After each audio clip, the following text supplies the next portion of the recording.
Hello and welcome back to Perspectives. On today's show, a few days ago, India proudly claimed it had moved its military to protect the Darbar Sahib from Pakistan missiles. Unfortunately for India, though, the SGPC has just released a statement saying, no, you didn't. More on another case of India's Sikh gaslighting in a moment. In Canada, after the murder of a Sikh businessman, the feds are reaching out to the community to seek help against India's organised crime. Meanwhile, in India, a so-called Khalistani extremist is caught. Is all as it seems? Well, it's India, of course it probably isn't. And a Sikh delegation meets the new Pope, and with it calls for unity and cooperation of all faiths. Well, all this and more on today's show. But joining me, as always, for Perspectives is our very own correspondent in Canada, James Cousineau. Good morning, James. Good morning, Angus, and good morning to our viewers out there. Thanks again for joining us for another information-filled episode of Perspectives. Don't forget that you are a valuable part of our show, and we look forward to your comments in the comment section, so make sure you reach out to us. Also, let us know where you're watching from. Back to you, Angus. Indeed, and James and I together we'll be bringing you our perspectives on the daily news affecting the Sikh community across the world. And indeed, as always, we'll take a look at loads of your fantastic comments that have been pouring in, as always, at the end of the show. So stay tuned for that. Right, James, lots, as always, to get through today. What are you going to start us off with this morning? Of course, there's been a lot of fanfare and information out there about the new Pope, Pope Leo from the United States. But what we are really excited about is the Sikh delegation having a moment with the Pope to reach out to really bring together people of all faiths and all backgrounds, trying to encourage a new era in religious cooperation around the world. Now, we know that the Sikh community has had a good background and a good history with most other faiths in the world, and this is no exception. But what I'm excited to see is that it is starting off a new era in the right direction. Now, the chairman of the Sikh charitable organization spoke about the importance of dialogue between people of different faiths, and that was following a meeting with the Pope where they spoke of the same issues.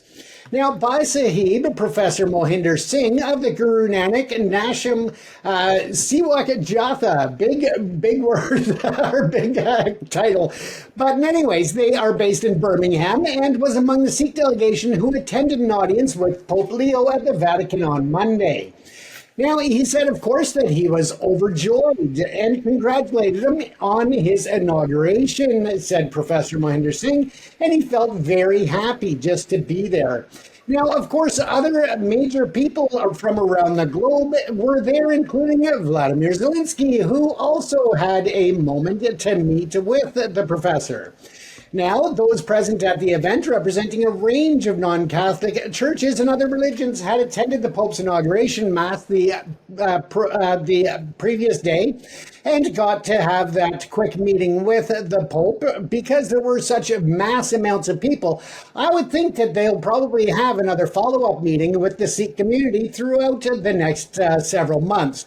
I think that with the new Pope, he's going to be reaching out to a lot of communities and a lot of nations, trying to build on a reputation of peace and love. And of course, we know that the Sikh community is all about that and all about equality. Now, of course, it's also important to note that the Pope has reached out for Russia and Ukraine to come to the Vatican City to have a neutral ground in which to talk about the peace deal and a cooperative agreement. Now, whether that happens, we'll have to see. But again, whether or not Putin is going to stall this meeting off or more peace talks is yet to be seen. Now, of course, Professor Mohinder Singh described it as a deeply spiritual moment for him and a sacred invitation to renew the shared commitment to peace, dialogue, and reconciliation.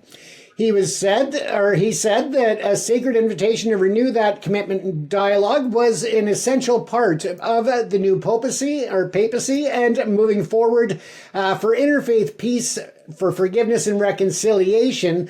Not only did he mention that with the Pope, but he also brought that forward with the Ukrainian President, Vladimir Zelensky. He also offered prayers for peace in Ukraine. So again, Angus, big news, big exciting opportunities for the different faiths to come together. And again, Professor Mohinder Singh also met the Irish president, Michael D. Higgins, among other delegates that were there to congratulate the Pope on his inauguration. So it was an opportunity not just to reach out to the Pope and to Vladimir Zelensky, but also to reach out to leaders of other foreign nations to further the understanding, acceptance, and cooperation with the Sikh community. With that said, Angus, it is something that, regardless as to your faith or your beliefs, we can all work together. And this is another clear sign of faiths coming together with that goal in mind. And the professor finally added, His Holiness works with humility, courage, and moral clarity, following a luminous path of Pope Francis. So again, big news and exciting, I would think, Angus. And there's your buddy there, Mr. Lammy, who also got the opportunity to meet with Professor Mohinder Singh. So, yeah, moving forward, let's hope that this brings some positive change in the world, Angus. Yes, interesting. And I, of course, have got my own spin on this whole story. Wonderful to see the Sikh delegation meeting the Pope, and it's fantastic that the Sikh community are actually being recognised and indeed invited to the Vatican to meet the Pope, etc. David Lammy, yeah, wherever there's an opening, he'll certainly appear. He's certainly a politician of opportunity. Unfortunately, he's, in my personal opinion, and I think in the opinion of many people, he's failed Great Britain on many occasions. He's failed Britain on many key issues, and he's still failing on the Jagtar Singh Johal issue. That's a whole different story, but certainly Gurpreet, Jaggi's brother, has been campaigning with David Lammy. David Lammy claims he's trying to do something about it, and here we are, I think 75 days at least after Lammy promised to do something about Jaggi after his last case was dismissed. Absolute silence. So Gurpreet remains completely frustrated with the British government, specifically David Lammy doing nothing about it. I'm sorry to diverse on a slightly different story there, but always worth the opportunity to talk about it. Yeah, but ultimately here, great to see the Sikh community recognised by the Roman Catholic Church. I think in terms of numbers, I did a quick search then. I think there are something like 26 to 30 million practicing Sikhs around the world, but there are 1.4 billion practicing Roman Catholics, and it puts into perspective the scale of the two religions side by side. The Roman Catholic Church, as obviously headed by the Pope, again, it is a hugely powerful, influential force around the world. It is, in my opinion, it represents control and power and wealth. But are those really the criteria for a religion? Are they really the sort of criteria the religion wants to associate it with self? Power and money and wealth and all these sorts of things? Well, traditionally, yes. That is why the Roman Catholic Church has become what it has become. But you look at the Sikh religion, I think the Sikh religion seems to, let's say, diverge on those principles. Sikh religion is I would say, more founded on better moral principles, and it practices what it preaches. Yet the Roman Catholic Church, I don't want to turn this into a bashing of the Roman Catholic Church, but ultimately it was very telling when I saw the Pope making his first speech, the wealth and the power that was on display, that magnificent building he spoke from with its huge ornate decorations.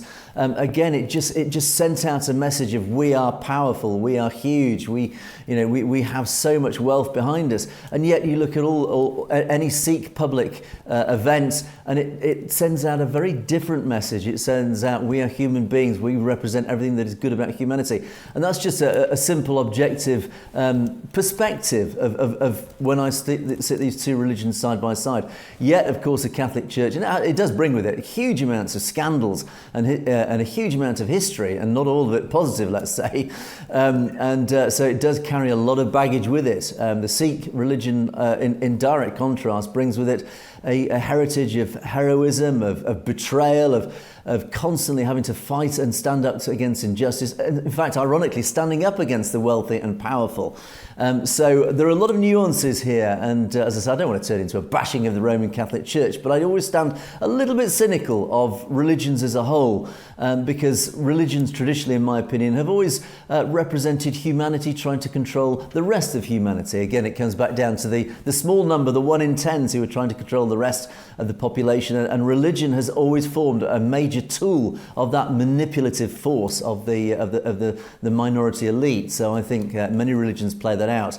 But anyway, to turn this back into a positive story, I think this is wonderful to see the Sikh delegation there. Clearly, the eyes of the world were on those meetings, and it is wonderful to see the Sikh community being given such a high profile, and I say a wonderful thing to see, James.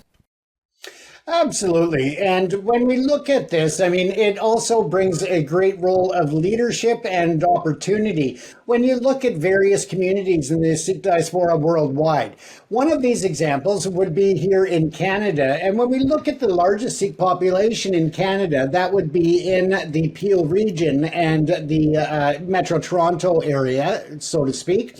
Now, this is very large because the Sikh population in that region of Canada actually represents the second largest representation of religious population. And that for the Sikh population is approximately 13.8% of that population in the Peel regional area. So that, again, in real numbers, is approximately just slightly under 200,000 community members of the Sikh faith. Now, of course, this is something that is growing. They actually saw a massive jump between 2011 and 2021. And that was an increase from 9.5% at that time. So it shows up to 13.8% that the Sikh community there is definitely growing and still moving forward. So with them and the Catholics leading that population when it comes to faith, then of course that really shows how this could be a big lead-in to further cooperation in communities, specifically looking at those such as Brampton or even in the Metro Vancouver region, which has a lower percentage of Catholic members, but again, very popular as well. So with that though, we also look at other issues within the Sikh population and the Peel region as a whole. And that leads us into my second story, Angus, is that just after the assassination that took place last week of a Brampton resident or Mississauga resident, same part of the Peel region, of course, that the Peel Regional Police are reaching out to the community for more information on this assassination of a local business leader. With that said, only 48 hours later, the Peel Regional Police also reached out to Mark Carney and the federal government, asking for more resources and more assistance in battling the organized crime issue, among other public safety concerns that they have. So here it is, May the 16th, 2 days after the death of Mr. Dalla, that the Peel Regional Police sent this official letter. And essentially, they are looking on behalf of the Peel Regional or Police Service Board and the Peel Regional Police, extending congratulations and doing the normal niceties at the beginning of the letter. But then they go on to actually look at other areas of concern and national security, which also represents the Toronto Lester B. Pearson Airport. That is the largest and busiest airport in the country, followed by also the shipping and other intermodal freight systems there. So again, that is an open source of concern when it comes to not only smuggling of weapons, of drugs and others for gangs, including the Lawrence Bishnoi gang, but it also is a pathway for human trafficking as well. And so the Peel Regional Police understand the concerns of the community. They understand that they are under-resourced, and that's not through faults of their own, but instead by funding and decisions that have been made by the current and previous administrations, both in Ottawa as well as provincially and locally in the region. Now, they are talking about the front lines of public safety, whether that comes to auto thefts, which are on the rise, of violent auto thefts in the region, high-risk home invasions, trafficking, illicit firearms, drugs, fentanyl, and so forth. But most importantly, organized crime networks and how they are taking advantage of gaps in the justice system and the infrastructure within the Peel region, because they are such a unique and multifaceted, important role of border services and public safety. Now, they are also looking at other issues such as bail reform and all of that. But in Canada, one of the biggest concerns that I think is overlooked are what's called sentencing guidelines.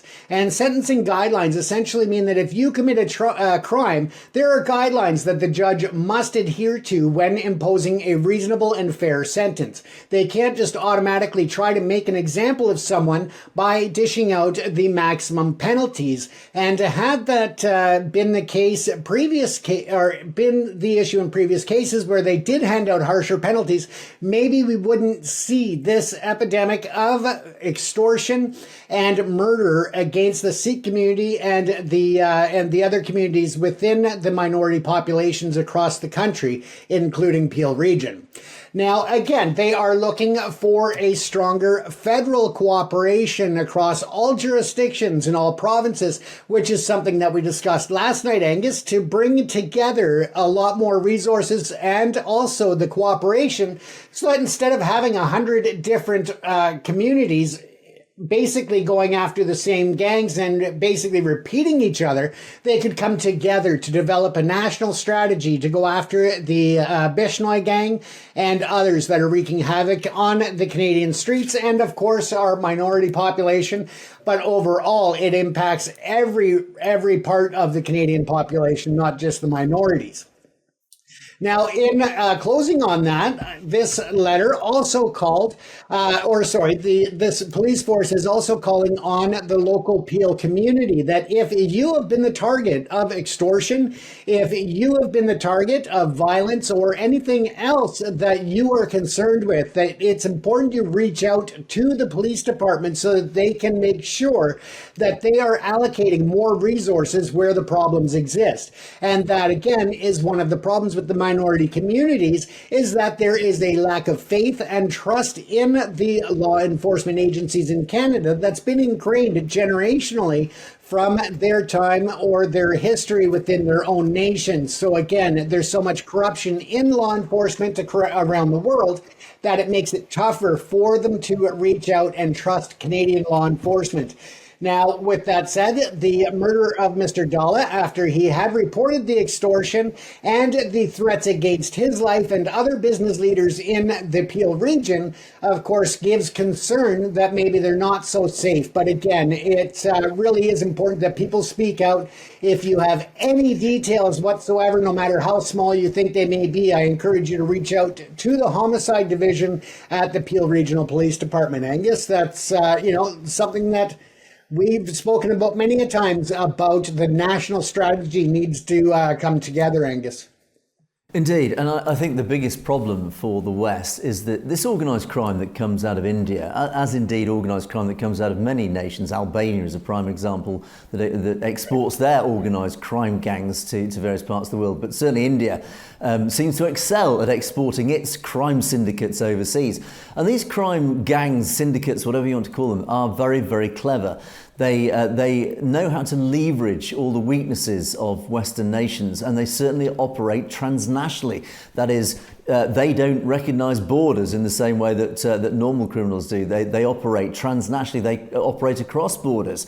And this, of course, means that local police forces are up against a very powerful enemy. They're up against an enemy that knows how to use systems, that knows how to cross borders and export their criminality across borders. Yet police forces are, just by their very infrastructure, are restricted by borders. They find it very difficult to cross borders or to even communicate with other with their colleagues over borders, etc. And as you say, they are all very siloed. They are all kept in their own regional areas. They operate regionally, but they're up against a foe that fights transnationally, and therefore you've got that immediate mismatch between the two sides. So absolutely, the one thing that can only be effective against transnational crime gangs is, of course, forces that operate transnationally. And of course, I'm looking at the FBI and the Canadian equivalent, and likewise here in the UK, we have all various agencies that actually sit above all the local police law enforcement operations,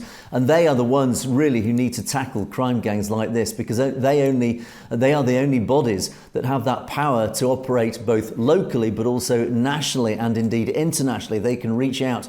They've already got that infrastructure, that international infrastructure, to investigate crime gangs internationally, to actually get the evidence from all the various different localities and then pool it together into an international, certainly a national and often an international pool of evidence that they then can combine, join the dots and create evidence and therefore cases against these crime gangs. So from certainly a very simple operational perspective, the only way these crime gangs are ever going to be defeated is through international cooperation, certainly in North America between the FBI and Canada's equivalent. And that is the only way they are going to stop these crime gangs being so successful.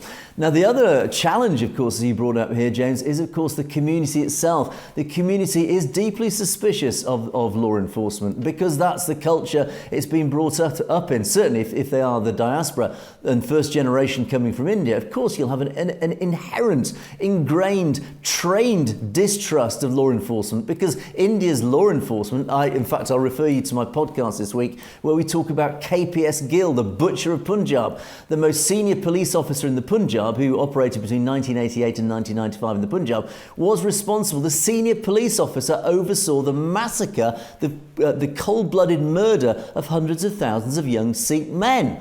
So, of course, if you're a Sikh who's fled Punjab, fled this genocide, then you land anywhere else. Of course, you're going to be suspicious of any police officer that ever talks to you. It's naturally ingrained in you to be suspicious and wary and fear. And that is what the Canadian, the RCMP and the Peel Police, the local police forces, this is the challenge that they face, is trying to win the trust of these communities. We have the same issue here in the UK, where the Sikh community as a whole have a deep distrust, and justifiably so, even of the British law enforcement. The West Midlands Police, for example, have caused massive divisions between British law enforcement and the Sikh community, because again they've been seen to collude with the Indian law enforcement, their counterparts in India, against our local Sikh community here in the UK. So again, the same problems. Despite West Midlands trying to reach out to the community as a whole said, look, we judge you on your track record. How can we trust you? You've betrayed us to India. Why should we trust you? Likewise, in Canada, there will be an element of this as well, saying, why should we trust you? You need to prove to us why we should trust you. So again, that is another challenge that law enforcement in the West faces. So James, I think there are a lot of deeper stories, a lot of deeper elements to this story than face value. Oh, you're on mute, James. Sorry about that. I muted it because I thought I had to sneeze. But in any event, the Peel Regional Police have been looking at technology advances as well, and also encouraging the feds to come in with something called a National Public Safety Broadband Network, which would enhance the communication between all levels of law enforcement across the nation. Now, addressing one last concern that we brought up in the story, and that was over the last few days, about the response time with the Peel Regional Police and their 911 system.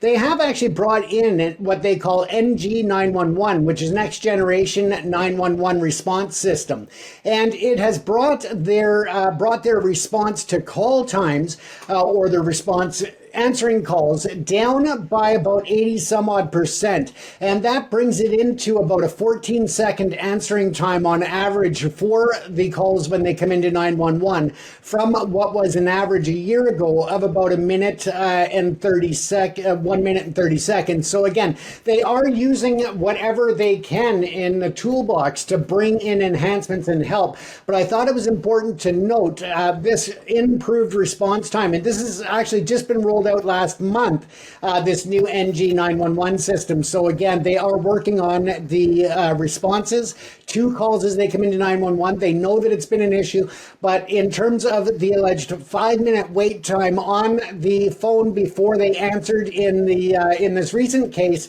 it seems to be an anomaly that is very rare, but unfortunately it happened to be at a time of very significant importance. As we know, every second counts when someone is critically injured, Angus. Indeed, absolutely. So, yeah, we'll keep an eye on that story as it develops. Yeah. Right, Jez, let's move on to my first story. And the Sikh community in the Punjab have been, I would say, quite often, and particularly in recent years, been seen as a bit of a pawn, a political pawn, to be used and abused as appropriate by the Indian government, to use them on a positive way if it suits the Indian government at the time, or as a negative punch bag, let's call it, if it suits them. And as Jaskran Sandhu actually said, I reported, I think yesterday and the day before, is that Sikhs are they're great friends when they're needed, but certainly when the BJP is riding high and they don't need the Sikhs, then they are that punch bag, always easy to use and abuse. So the main, well, obviously the central religious platform, what's the best word I'm looking for? The centre of Sikh, let's call it, the Darbar Sahib, it stands hugely symbolic for the Sikh community, and of course it has been the target of many positive and of course many negative situations and operations. Operation Blue Star, of course, being the prime negative operation. And with the recent spat with Pakistan, the Darbar Sahib has of course taken central stage once again, because yet again in this play, this enactment between the BJP, the Indian government and Pakistan, the Darbar Sahib has formed yet another useful tool as a part of the propaganda. And what has come out just literally, I think, in the last 24, 48 hours, is that the Indian military, 2 weeks after the event, after this sort of what almost became a serious conflict, the Indian military have come out and stated, yeah, we are the great saviours of the Darbar Sahib. We know that Pakistan were going to target the Darbar Sahib, and we stepped in as a heroic government, and we stepped in to save our friends, the Sikhs, because that is what we do. Well, of course, I mean, pardon me whilst I chuckle. But let me talk you through what happened here. The Indian Army actually issued an official statement stating the Golden Temple was targeted by Pakistan forces with missiles and drones, and the Indian Army saved it. Now, this was a statement issued by Major General Kartik Seshadri. He's the officer commanding of 15 Infantry Division.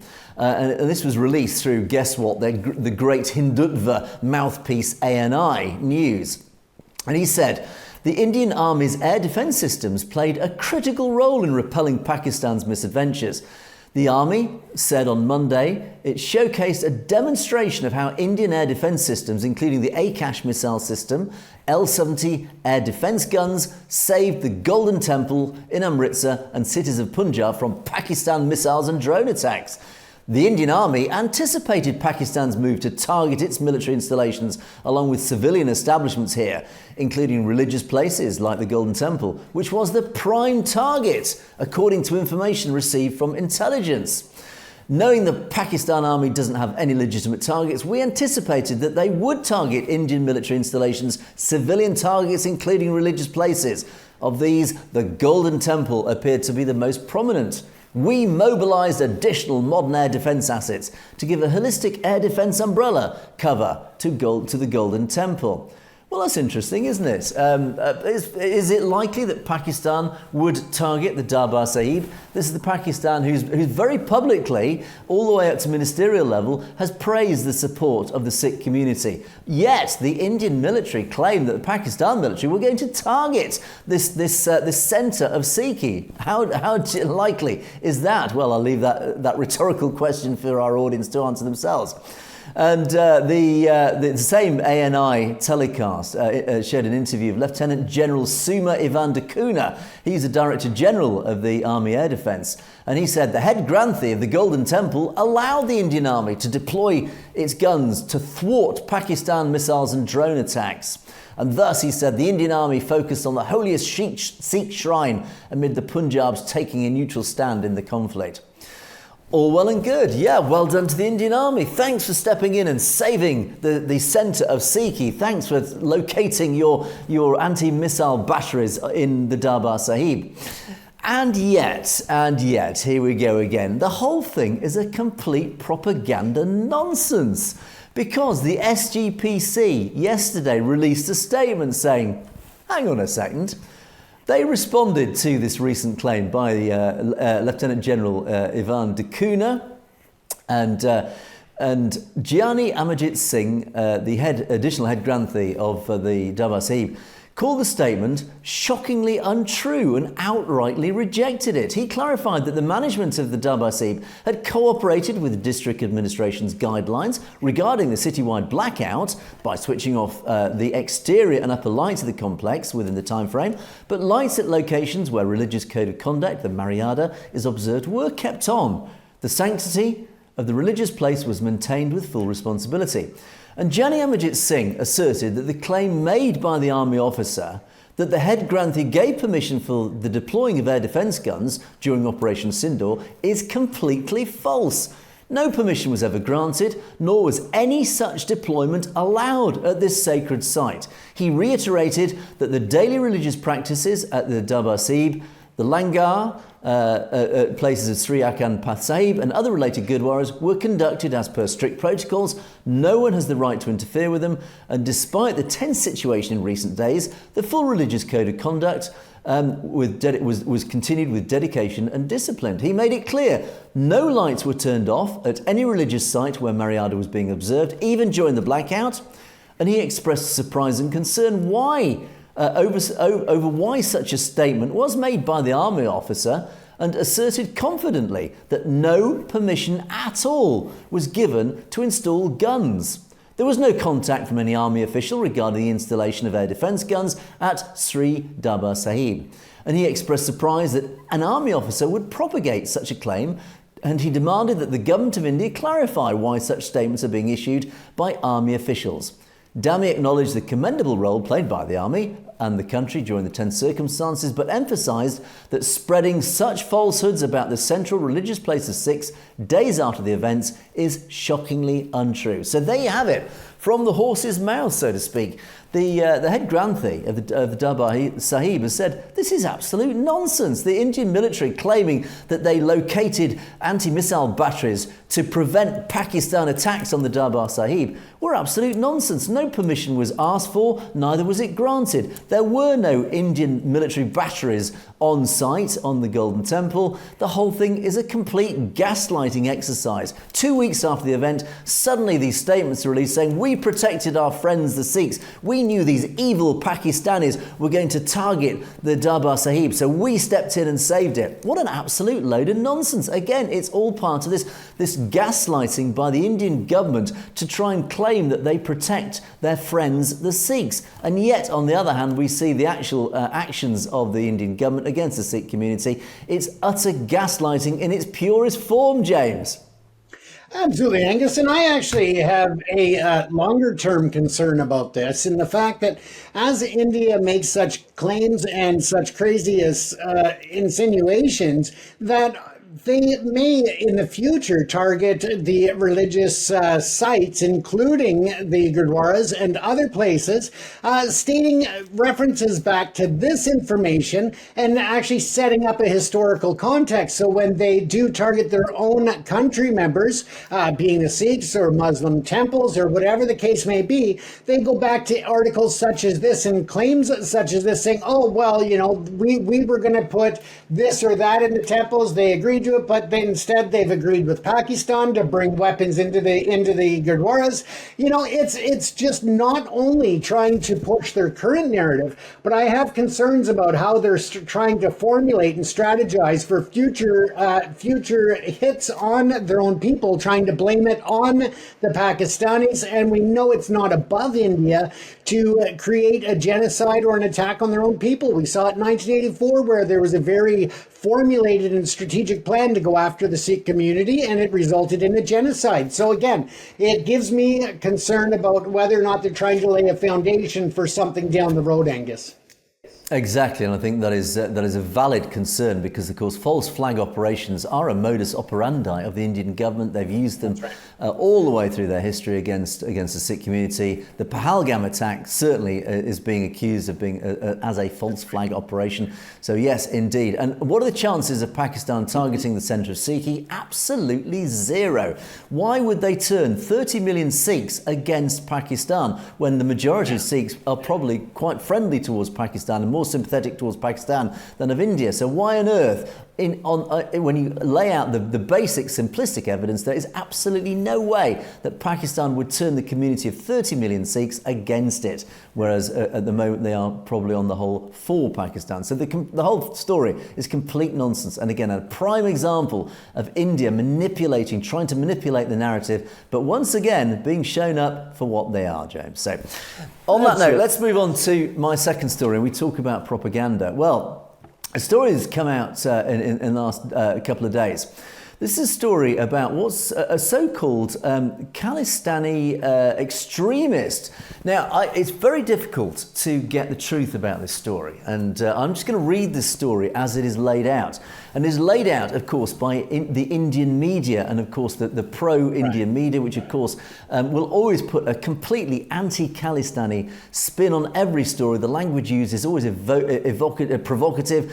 It is very, very emotional, and it is designed to smear the Sikh community, in particular the Khalistan community, at every turn. And one of the prime mouthpieces of anti-Sikh and anti-Khalistan propaganda is Khalsa Vox. And I've used this article as an example of this. Of course, the Indian media have covered this widely, and of course, the Indian media have talked about this story, and again, put in their negative spin as they always do. But the one that really stood out with a negative spin, as always, and we've covered Khalsa Vox in the past, and their anti-Sikh and anti-Khalistan propaganda. Khalsa Vox does stand head and shoulders above most of them in their negativity and their spin and their propaganda.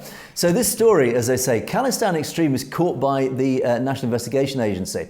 So what they say is, amidst the ongoing tensions with Pakistan, reports are emerging that Khalistani terrorists are once again attempting to become active in India. Ooh, gosh, is this true? Yeah, lots of evidence clearly that Khalistani terrorists are bubbling beneath the surface. I mean, the evidence is everywhere, isn't it? Not. In this context, Indian intelligence agencies have achieved a major success, or well done them, by arresting a Khalistani terrorist, Kashmir Singh, alias Balbir Singh, from the Motihari region of Bihar. He's currently being interrogated by the NIA. And following surveillance, several agencies coordinated efforts to arrest him. Now, Kashmir Singh escaped from Punjab's Nabha jail and is known for his close ties with Khalistani extremist groups, including Baba Khalsa International and a Nepal-based network led by Harvinder Singh Sandhu, known as Rinda. Now, apparently, he played a significant role in organising and funding several terrorist operations, including the infamous Nabha jailbreak. Well, again, one has to ask, is a jailbreak a terrorist operation? No, it's a simple criminal jailbreak. But anyway, again, that's part of this spin. After escaping prison, he fled to Nepal, where he lived as a common man. During interrogation, it was revealed that he started selling clothes in Nepal to avoid suspicion, while simultaneously strengthening the terrorist network by recruiting new members. And his activities there were funded through more than 6 bank accounts, which received crores of rupees for operational use. Now, Balbir Singh, who had a bounty on his head, has been a key part of the Khalistan movement. His arrest marks a significant achievement by India to dismantle terrorist networks and prevent the spread of extremism in the region. And he's been taken into custody thanks to the wonderful efforts of the NIA team. It remains unclear how many other such terrorists are still operating while living among ordinary citizens. Yes, those evil terrorists live among us, is the message. This underscores the need for Indian intelligence agencies to further strengthen their operations to apprehend such individuals before they can execute any major plans. Well, this article drips with so much propaganda. It drips with "there are Reds hiding under the bed" is one of the maxims used in the United States back in the 60s, when there was the government deliberately generated this fear amongst the population that there were communists everywhere hiding amongst us. And it has so many echoes of this Reds hiding under the bed. Yes, these Khalistani terrorists are hiding amongst us. They are all amongst us. Every Sikh that you look at is a potential extremist. They are planning these operations to murder us all. And this is a prime piece of propaganda saying, trying to spread fear and distrust of the Sikh community. It drips in every single line of this article. Now, what is the truth about this, about what this guy is about? I don't know. And I'll be quite honest here. I have no idea who this guy is. All I know is this Kashmir Singh is clearly a criminal. He's been arrested. He spent time in prison. But is he a Khalistani extremist? Is he a terrorist? Is he planning operations to bomb and kill and maim like terrorists normally do? Where's the evidence? I'm waiting for the evidence.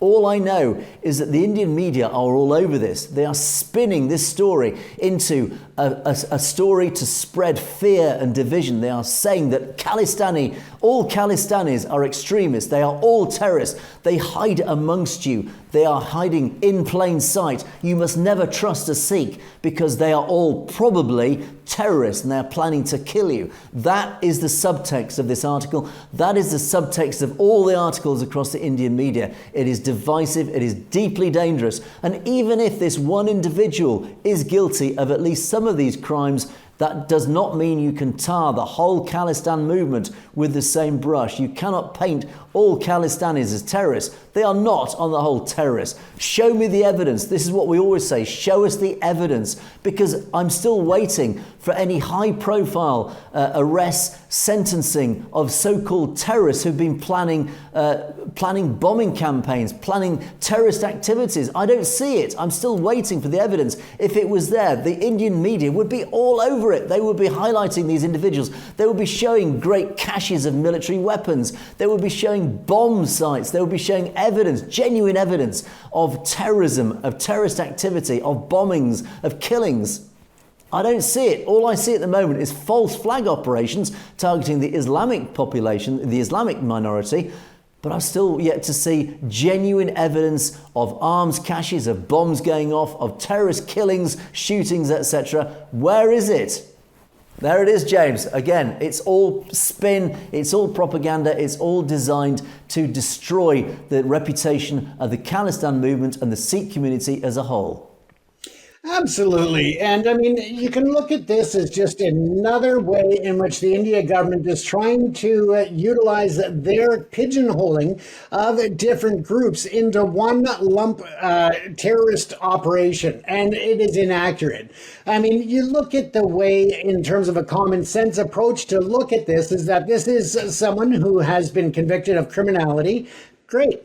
If he has been convicted, if he deserves imprisonment, so be it. If it is legitimate. But again, just because he is involved in criminality does not make him a Khalistani, extremist. It just doesn't. And to put that label on everyone as it so suits the Indian government's propaganda machine is just wrong. And for people to continue to share and basically multiply the exposure of stories like this, it makes it even more challenging. Essentially, that is like saying that they've, arrested a Canadian because, he's crazy, but, hey, he might have just been a hockey player, and that makes a difference.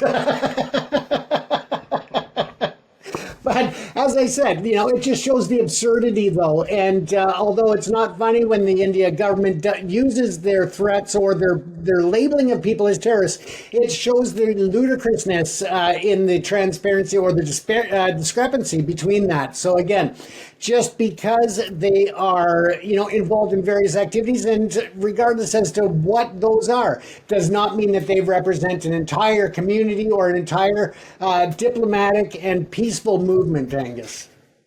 Indeed, and referring to one of your earlier points about the fears of what the Indian states are capable of, there is a great danger when we look at this story as a bigger picture, that they will create some false flag operations against probably the Hindu targets. And they have certainly done it in the past, and it is likely that there could well be, as the Sikh community, and particularly the Khalistan movement, is growing so powerfully now and generating so much support, that I wouldn't put it past the Indian government, and certainly the intelligence agencies, to create an anti-Hindu false flag operation and blame it on the Khalistan movement. That is a very real and present danger. So we do need to keep an eye out for that. And if it, God forbid, if it ever does happen, then we will have to be all over it to try and prove it again would be a false flag operation by Indian intelligence. So, anyway, James, we stand wary and we continue to stand for the truth, as we say. But on that note, let's move on to our comments column. And we've had so many wonderful comments come in. Some really lengthy, interesting comments from our audience. Thank you to each and every one of you that's taken the time to comment, however short or long. Every single comment is read and appreciated by both James and I. So thank you to each and every one of you who've done that. And one of those who did, and this was after my podcast last week with Dr. Sandhu, where we talked about vote bank politics, this methodology of Hindutva and particularly the BJP, who, as well, going back to false flags, they're quite prepared to use any operation, any event to try and manipulate the electorate into supporting them. And false flag operations are a prime example of that. And Preeti Dillon says, in a lengthy comment, said, look, people really don't understand the history of India. First of all, India was never one united nation. But of course, when you look back at the Khalsa Raj, it was itself, obviously there was the Sikh Empire, but it itself was divided into many pieces to create what is now present-day India. Secondly, the majority of Hindus never believed in one God, but of course they have this pantheon of deities, this pantheon of gods, and all under the slavery of Brahmins, of course, under the caste system for thousands of years. And Dr. Sandhu did actually, one of his claims was that spirituality and morality in India has actually declined in recent years. Actually, this comment, what Preeti Dillon says, no, this isn't a recent phenomenon. It goes back a long time. And as Preeti Dillon says, thirdly, India's spirituality it's not recent. It's been the same since 1947, of partition, but it's been killing its own civilians since 1947. And even before then, the majority of Hindus were guilty of this immorality. So the actual this decline in spirituality isn't recent. It goes back to 1947, and arguably even before then. And so, yes, as you say, correct your information that India's morality has fallen down recently only. I think that could well be a very valid criticism, James.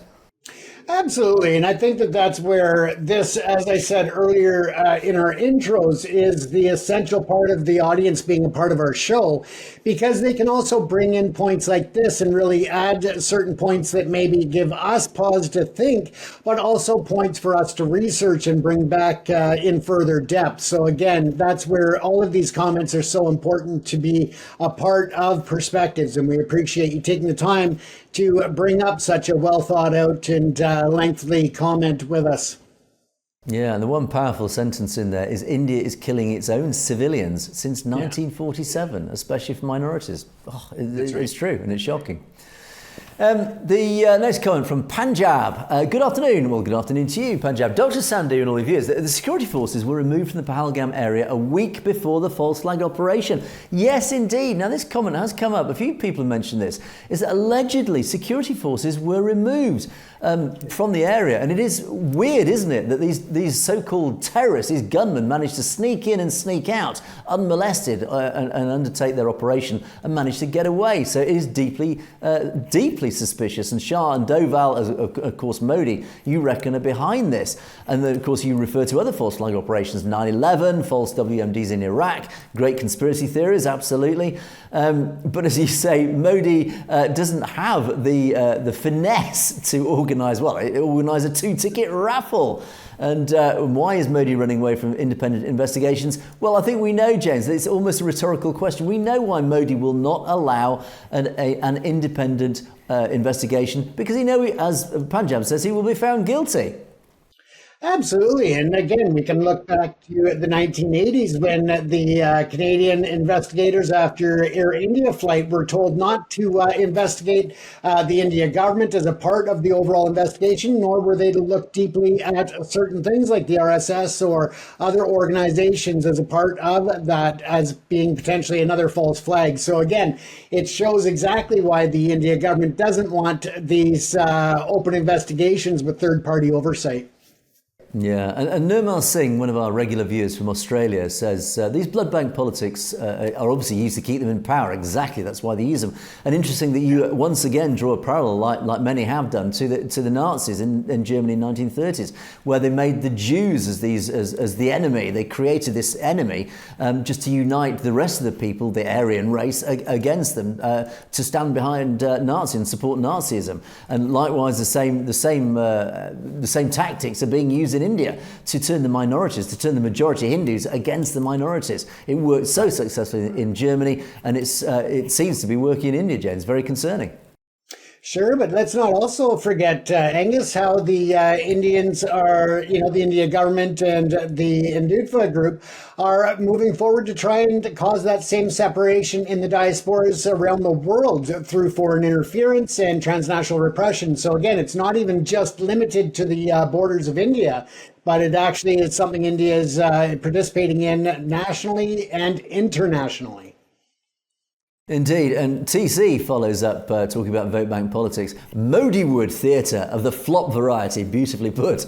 Minorities are indeed targeted, it's not surprising, and Sikhs are regularly scapegoated as they seem to provide the most resistance to these divisive acts. Indeed, it is the Sikh community, as we always say, it is the Sikh community that are the largest threat to this Hindutva, this Brahmanical dominance of India. It is the Sikh community that really is the one community that is standing up and calling it out, trying to highlight to the rest of India, look, do you realise what is going on here? And that is why they are often so targeted. And but when Sikhs try to protect themselves against this, they're called terrorists. I mean, I just refer back to that Khalistani article. And this labelling occurs even here in the UK. It does, absolutely right, it does. And of course, James, you just talked about how Hindutva and RSS are spreading their evil tentacles across the West. Yes, indeed, even here in the UK, the RSS Hindutva forces are carrying out their charades, as TC says. And the world is now very familiar with these lies and cowardly tactics. We, of course, do need to know the truth about Pahalgam. But yes, absolutely. I think, James, that we are in the West becoming more and more aware and awake to the tactics of the RSS. Absolutely. And let's not forget, too, that it is international business when you look at the corporate media, but also all of the independent and how much influence that money that the RSS and other organizations are pouring into them in order to represent a false narrative or a twisted narrative, as we'll say. Absolutely. And moving on, the Critics' Corner makes a wonderful return, I'm happy to say. Of course, the interview with Dr. Sandhu did actually create quite a few criticisms because, of course, he touched on a very sensitive subject that a lot of our, particularly our Hindutva audience, will not take too kindly to. And Truth is Winner joined in the criticisms by saying bullshit arguments. Trump, Biden, these two guys, who doesn't indulge in vote bank politics? Yes, absolutely. I think you are right. I think you are totally justified in your criticism. I think politicians the world over do use this tactic, what's called this vote bank politics, which is basically manipulating the narrative, manipulating events to keep themselves in power, essentially to persuade the electorate to support them. Now, what followed that comment was a wonderfully interesting debate between Truth is Winner and S. Baines, one of our other regulars. And it culminated in a couple of comments, Truth is Winner saying, look, okay, politics here is based on whatever is available, not on choice, be it race, economic angles and supremacy. Because, again, S. Baines defended it, is, saying, look, in America, for example, it's just vote bank politics is targeted mainly at the middle class, but it's not designed to divide people to turn against each other, literally to physically turn against each other. It's used just in a more gentle, more sort of subtle way. And S. Bain's finalised and saying, look, that's why nothing will change until India falls apart. And I think, James, that is a conclusion, is that the vote bank politics in India is genuinely dangerous. It literally threatens lives, unlike anywhere else, certainly in the West, in Western democracies. That's why it's so dangerous in India, and it's only going to stop when Hindutva falls, or at least Hindutva is given its own nation. It's Hindu Rashtra that it is fighting so hard to create. Well, you have your Hindu Rashtra, but you've got to let all the other regions that you are targeting with this division, you've got to let them become their own sovereign nations. You've got to let them have their own regional countries, James. Absolutely, and I can't say it any better than that, Angus. You hit the nail right on the head there, and that's where we'll leave that comment. But thanks again for those reaching out. Yeah, so thank you, Truth is Winner, for that criticism. I think it was valid to some degree. Amrit Singh, again, I think this is an interesting one. I wasn't aware, actually, that Dr. Sandhu had been so critical of Bhindranwale. I certainly don't think he meant to if he was, but what you say is that Bhindranwale was indeed a victim of Indira Gandhi's politics of hate against minorities. And certainly he wasn't a villain created by Indira herself. I think the implication there is that Indira Gandhi had actually created Bhindranwale. I think maybe it was lost a bit in translation here. As you rightly said, Bhindranwale, he was this heroic figure who did stand up for the rights and the basic human rights of the Sikh community in the Punjab. And actually not just the Sikh community, it was basically all the population of the Punjab, whatever their religious background. It was about the riparian rights, it was about their basic human rights, it was about the ability to control, to make their own decisions. It wasn't even about Khalistan, ironically. It was traditionally pushing the Anandpur resolution from the 1970s, saying, look, all we want is just to be able to make some of our own decisions and also have the rights of access to our own water, our 5 rivers. We are the 5 river state. But anyway, Dr. Sandhu, in your interpretation, Amrit Singh, you believed he was actually saying that Bhindranwale was actually just a created enemy, this creation of Indira Gandhi and Zail Singh.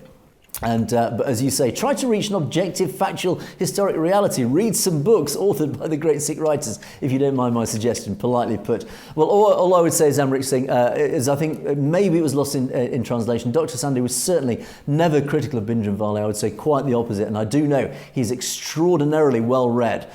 He's collated a huge amount of information about the history of Sikhs in the Punjab. So if there was any offence, I have absolutely no doubt there was none intended. So hopefully none taken there. James, I don't know if you've got any comments on that one. No, I don't have any comments on there, but it just basically shows how different statements or even tones can be taken differently or out of context easily. But again, it's important to bring that up one way or the other. And final set of comments kicks off with Panjab84, who says, everyone is born equally by God. But who's dividing them? Modi. Yes, in this powerful little phrase, you're absolutely right. What you're implying effectively is Modi is challenging God. It is God who has made us all equal. Every single human being, all of us are equal. We are all born equal. We all pass away equally. But it is only one amongst us who divides us, and that is Narendra Modi, James. A very powerful statement. Absolutely. And very brief, but very powerful. Thanks for the statement or the comment there. And the final 3 comments really follow the same theme. Ripan Gill starts us off with, big change is needed in the Indian system, but it won't ever get better. It's only going to get worse. And of course, the minorities are the ones who suffer. And Bakhtiar Hafiz follows up by saying, is it time for the Hindutva nation to separate? Yeah, maybe we should give the RSS, the Hindutva forces, their own nation. They can have their Hindu Rashtra. Then let's get Kashmir, Punjab, Hyderabad, Sikkim, 7 sisters out of Modi's new India. And then Khalistani Jat finalises and summarises it all by saying, look, Indian majority Hindus are creating uncertainty in the world. Only a balkanized India is the solution. So basically, all these three comments really say the same thing, is that maybe it is time for India, for the Brahmins to think, you know what, we're just never going to beat this independence movements that are rising up all around India. We are never going to integrate these so many diverse communities in India and cultures into us. They are never going to become part of a Hindu Rashtra. Why would they? Fundamentally, they sit completely unaligned to Hinduism. They're never going to become Hindus. You're never going to convert them. You're not going to convert Muslims to Hinduism. You're not going to convert Sikhs to Hinduism, Christians or whatever. So why not separate? Why not have your Hindu Rashtra? This is your dream. This is your time. This is your moment. You can have your Hindu Rashtra. All you need to do is let Kashmir, Punjab, Tamil Nadu, all these areas, let them become their own nations, and you are rid of them forever, and you can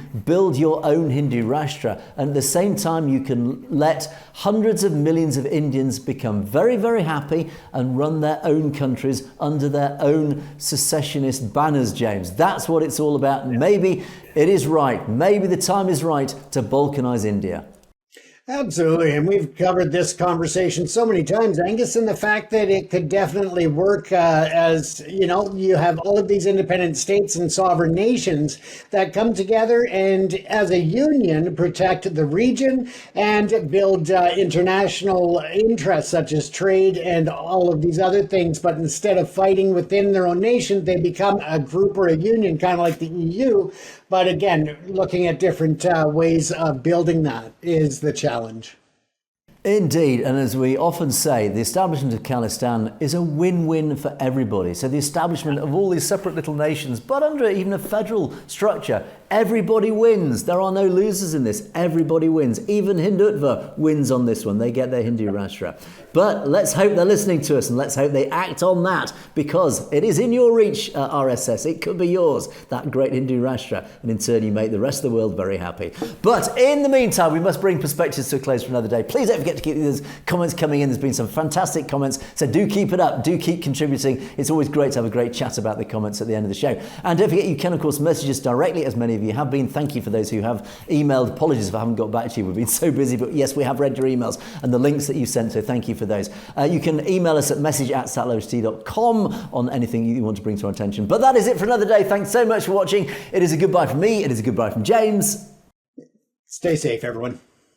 You have, of course, been watching Perspectives. We will see you next time.